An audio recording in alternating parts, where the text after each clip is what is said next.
ke MA itu benar Pak sudah masuk ke aplikasi dari pengadilan? Oh, benar itu ya. Perkara nomor 3477 ini sudah tercatat di dalam aplikasi bahwa pihak termohon ya atau juga dia posisinya sebagai penggugat rekonvensi, maka dalam perkara banding ini dia sebagai pembanding. Jadi pihak termohon itu telah menyampaikan permohonan banding atau pernyataan bandingnya tanggal 28 April 2025 gitu ya.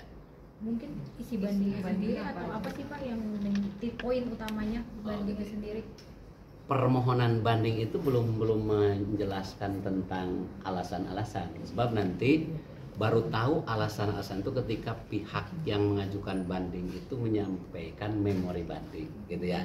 Dan walaupun tidak memori banding, kan intinya orang banding itu mengajukan keberatan atas putusan pengadilan. Jadi putusan yang disampaikan oleh pengadilan itu dia tidak puas, makanya dia upaya hukum dengan banding.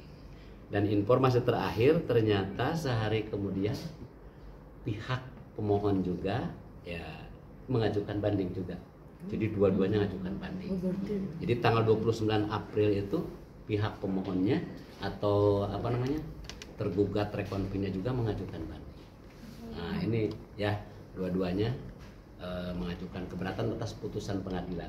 Itulah upaya hukum yang dilakukan oleh pihak-pihak yang tidak puas dengan putusan pengadilan. Mungkin nantinya akan di mana Pak untuk pelaksanaan sendiri sidang ini banding atau gimana sih Pak prosesnya? Baik nanti? Ya, banding itu kan diajukan kepada pengadilan tingkat banding. Dalam artian kalau di sini di Jakarta berarti Pengadilan Tinggi Agama Jakarta. Nanti perkara itu akan diperiksa lagi ya, bahwa pengadilan tingkat pertama dan tingkat banding itu adalah peradilan judek faksi, artinya memeriksa kembali ya, memeriksa kembali dari A sampai Z itu diperiksa, nanti akan dinilai oleh putusan pengadilan tingkat pertama itu oleh pengadilan tingkat banding. Seperti itu prosesnya ya. Jadi nggak ada sidang lagi ya Pak di pengadilan tinggi itu? Ya sidang, ya sidang pengadilan tingkat banding itu ya namanya memeriksa. Cuma kan memeriksa berkas. Kalau di sini kan memeriksa dari semua dari proses gugatan sampai putusan itu kan secara langsung.